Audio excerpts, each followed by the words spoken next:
जय हिंद everyone, welcome to my YouTube channel. आज हम डिस्कस करेंगे विटामिन डी के बारे में। मैंने अपने प्रीवियस वीडियो में आप लोगों को विटामिन ए के बारे में बताया था। आज डिस्कस करेंगे विटामिन डी के बारे में। आप सभी सोच रहे होंगे कि विटामिन ए के बाद डायरेक्टली क्यों विटामिन डी। तो हमने ये भी बताया था वीडियो में कि विटामिन जो होते हैं 2 टाइप्स के होते हैं। एक होते हैं फैट सॉल्युबल विटामिन और दूसरे होते हैं वाटर सॉल्युबल विटामिन। तो जो फैट सॉल्युबल विटामिन होते हैं वो ए, डी, ई, के। तो ए हम लोगों ने पढ़ लिया। अब हम पढ़ेंगे विटामिन डी के बारे में। तो विटामिन डी जो होता है, इसका सबसे पहले तो आप लोग जान लीजिए साइंटिफिक नेम क्या होता है। विटामिन डी का जो साइंटिफिक नेम होता है वो होता है कैल्सीफेरॉल। कैल्सीफेरॉल।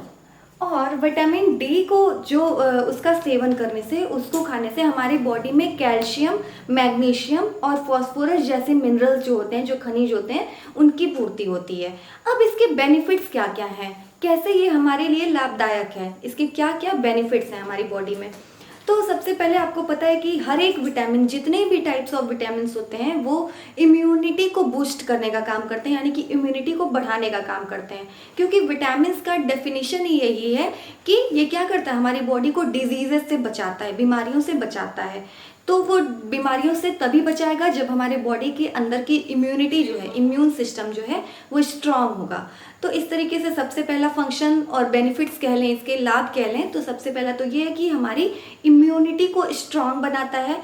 और जो सेकंड चीज़ है, ये हमारे बोन्स को हेल्दी रखता है। It makes our bones strong. हमारे बोन्स यानी हड्डियों को क्या करता है, स्ट्रांग रखता है। क्योंकि कैल्शियम, मैग्नीशियम और फॉस्फोरस जितने भी ये मिनरल्स होते हैं, हमारी बोन्स को स्ट्रांग बनाने में मदद करते हैं। तो ये हमारी बोन्स को भी स्ट्रांग रखता है। और जो इसका थर्ड बेनिफिट्स है, जो थर्ड ये किस तरीके से लाभदायक है, ये हमारे अंदर जो डिप्रेशन होता है, जो बहुत ज़्यादा लोगों को तनाव होता है, उसको भी कम करने का काम करता है। विटामिन डी का एक ये भी फायदा है। और जो चौथी चीज़ है वो मैं आप बताने जा रही हूँ, वो होती है ऑस्टियोपोरोसिस। ऑस्टियोपोरोसिस एक बीमारी है, मैं यहाँ बोर्ड पे लिख देती हूँ एक बार। ऑस्टियोपोरोसिस। ऑस्टियो ये वर्ड जो है, ये आपके बोन्स के लिए यूज होता है। ऑस्टियोपोरोसिस में क्या होता है, जो बोन्स होती हैं इंसान, ह्यूमन बींग्स की बोन्स सॉफ्ट हो जाती है, सॉफ्ट कह सकते हैं या फिर वीक कह लीजिए, बहुत ज़्यादा वीक हो जाती हैं, जिससे बार बार फ्रैक्चर होने का खतरा रहता है और हमेशा जो बोन्स में है दर्द बना रहता है। तो ये भी ऑस्टियोपोरोसिस होने से भी विटामिन डी क्या करता है, रोकता है। एंड द नेक्स्ट कि ये डायबिटीज जैसी, जो शुगर जैसी जो बीमारी होती है, मधुमेह जिसको हिंदी में बोलते हैं, उसको भी होने का खतरा जो होता है विटामिन डी के सेवन से कम हो जाता है। और जो नेक्स्ट चीज़ है कार्डियोवैस्कुलर डिजीजेस। कार्डियो मीन्स होता है हार्ट से रिलेटेड। तो हार्ट से रिलेटेड जितनी भी बीमारियां होती हैं, जैसे आपका बीपी को भी हमारे अंदर मेंटेन करता है। जो हाई बीपी है उसको मेंटेन करके वो बैलेंस करेगा, लो बीपी को भी वो क्या करता है, एक रेंज में ला देता है। तो ये भी इसका एक फायदा है, ये भी इसका एक बेनिफिट है। आर्थराइटिस एक बीमारी होती है जिसको हिंदी में शायद गठिया बोलते हैं। उसमें क्या होता है, जॉइंट्स में, जो हमारी बॉडी में जो जॉइंट्स होते हैं, संधि होते हैं, जहाँ पे जॉइंट्स क्या होता है, जहाँ पे दो हड्डियाँ आकर के मिलती हैं, तो उस जॉइंट्स में इन्फ्लेमेशन यानी कि सूजन हो जाती है, जिसकी वजह से वहाँ भी बहुत ज़्यादा दर्द होता है। तो आर्थराइटिस को भी होने का ये खतरा कम करता है। तो ये सारी हो गई विटामिन डी की खूबियाँ, जिसको खाने से, जिसके सेवन से हमारी बॉडी में इन सभी चीज़ों को होने का खतरा कम रहता है, इन सभी बीमारियों से होने से बचाता है। अब देख लेते हैं कि इसके सोर्स क्या क्या हैं। सोर्स यानी कि साधन, कहाँ कहाँ से हमें विटामिन डी मिल सकता है, व्हाट आर द थिंग्स जिसमें विटामिन डी मौजूद होते हैं। तो सबसे पहले, ये बहुत लंबे समय से, आप बहुत पुराने समय से जानते आ रहे होंगे कि जो सबसे सूर्य की जो पहली किरण होती है उसमें हमें विटामिन डी मिलता है। यस, ये बिल्कुल सही है कि विटामिन डी जो है हमें सूर्य की किरणों से मिलता है। तो लेकिन नॉर्मली आजकल जो सबकी बिजी लाइफस्टाइल है वो कैसी है, लोगों को प्रॉपर धूप में रहने का मौका नहीं मिल पाता है। इवन 1-2 मिनट के लिए भी लोग नहीं रह सकते हैं, या फिर रहते रहते उनकी घर में रहने की आदत है, या फिर अगर वो काम भी करते हैं, अगर वो, तो ऑफिस में भी सुबह से शाम तक उनका दिन बीत जाता है। तो एक तरीके से उनको जो प्रॉपर जो ये सनरेज होती है वो नहीं मिल पाती है। तो उस तरीके से क्या होता है, लोगों में विटामिन डी की कमी हो जाती है। सबसे ज़्यादा बोला जाता है कि सूर्य की किरणों में विटामिन डी पाया जाता है। और कौन से टाइम आप सोच रहे होंगे कि किस टाइम ये लेना लाभदायक होता है, तो सुबह के जो 15 से 20 मिनट, बहुत ज़्यादा नहीं, क्योंकि अगर आप बहुत ज़्यादा लेंगे तो आपको सन बर्न होने का भी खतरा होगा। सन बर्न यानी कि सन की जो किरणें होती हैं, अल्ट्रा वायलेट जो पराबैंगनी किरणें होती हैं, उससे आपकी स्किन को खतरा हो सकता है।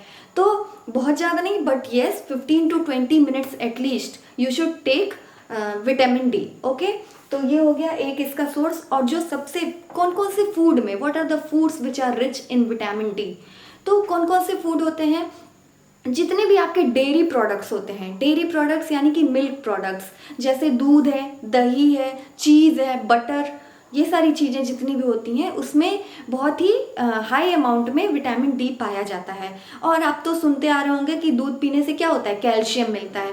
तो मिल्क तो वैसे ही, दूध जो होता है कंप्लीट फूड माना जाता है, वो एक कंप्लीट फूड माना जाता है जिसमें आपको प्रोटीन्स भी मिलेंगे, विटामिन भी मिलते हैं, और जो भी चीज़ें हमारी बॉडी को आवश्यक होती हैं दूध से मिलती हैं। तो ये एक कंप्लीट फूड माना जाता है। इसीलिए मिल्क से रिलेटेड जितने भी आपके curd, cheese, butter and many more things, तो उसमें सभी विटामिन डी की मात्रा बहुत ज़्यादा पाई जाती है। और क्या होता है, एक आप लोगों ने मशरूम जानते होंगे, तो मशरूम में भी विटामिन डी की बहुत अधिक मात्रा पाई जाती है, जिसको खाने से हमारे बॉडी में उसकी पूर्ति हो जाती है विटामिन डी की। आमंड्स यानी कि बादाम, जो ड्राई फ्रूट होता है, बादाम होता है, उसमें भी विटामिन डी की मात्रा पाई जाती है। एंड ऑरेंज जूस, ऑरेंज, वैसे तो आपको पता है कि खट्टे फलों में विटामिन सी पाया जाता है, बट ऑरेंज जो होता है ये एक ऐसा फल है जिसमें vitamin C as well as vitamin D भी पाया जाता है। विटामिन डी की भी पूर्ति ऑरेंज से हो जाती है, तो उसका भी जूस लाभदायक होता है।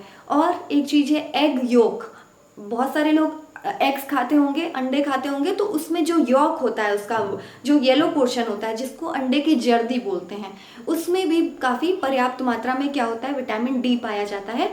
तो इन सभी अगर फूड्स का जो अगर आप सेवन करते हैं तो आपकी बॉडी में विटामिन डी की मात्रा क्या हो जाएगी, बिल्कुल पर्याप्त हो जाएगी, और आपको कई सारी जो बीमारियां होती हैं वो सभी होने का खतरा कम हो जाता है।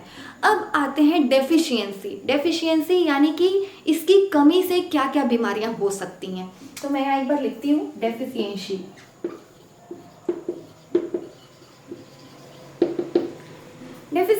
सबसे पहला जो बीमारी होती है वो मैंने ये पहले ही आपको डिस्कस किया हुआ है, ऑस्टियोपोरोसिस में क्या होता है, हड्डियां जो हैं, बोन्स जो है हमारी, वो कमज़ोर हो जाती हैं। कमज़ोर हो जाएंगी तो आपको बार बार फ्रैक्चर होने का खतरा रहेगा, और हमेशा आपकी हड्डियों में दर्द बना रहता है। तो ये हो गया विटामिन डी की कमी से बहुत सारे लोगों में ऑस्टियोपोरोसिस की बीमारी का खतरा बना रहता है। बच्चों में होता है रिकेट्स, बच्चों में जो बीमारी होती है उसको बोलते हैं रिकेट्स। इसको हिंदी में सूखा रोग भी बोलते हैं। इसमें क्या होता है कि बोन्स जो होती हैं, हड्डियां जो होती हैं, सॉफ्ट हो जाती हैं, और सॉफ्ट हो जाएंगी तो वो बिल्कुल ही वीक हो जाएंगी, क्योंकि हड्डियों में जब तक वो क्या होता है, हार्डनेस नहीं बनी रहती। अगर वो बहुत सॉफ्ट हो जाएगा तो वो भी एक तरीके से वीक बोन का ही इंडिकेशन है, तो जिसमें हड्डियां क्या होती हैं, कमज़ोर हो जाती हैं। तो बच्चों में वो बीमारी रिकेट्स के नाम से हम जानते हैं। आपके बहुत सारे कॉम्पिटिटिव एग्जाम्स में ये पूछा जाता है कि रिकेट्स कौन से विटामिन की कमी से होता है, तो it is vitamin D. Osteoporosis भी पूछा जाता है, और एक होता है ऑस्टियोमेलेसिया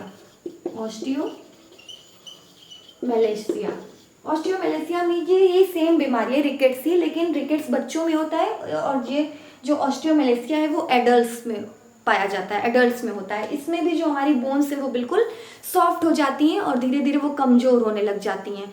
तो इस तरीके से ये सारी डेफिशिएंसी, और भी मैंने आर्थराइटिस बताया जो कि गठिया बोलते हैं, वो भी इस विटामिन की कमी से होता है। और विटामिन डी कई सारी बीमारियों में बहुत, अगर हम उसको प्रॉपर अमाउंट में लेते हैं तो हमारे अंदर जो है इन सारी बीमारियों का होने का खतरा कम रहता है। तो ये सभी इन्फॉर्मेशन है विटामिन डी के बारे में। और अगर आपको आज का वीडियो पसंद आया तो प्लीज़ इसे लाइक, शेयर और मेरे चैनल को सब्सक्राइब जरूर करें। Thank you so much.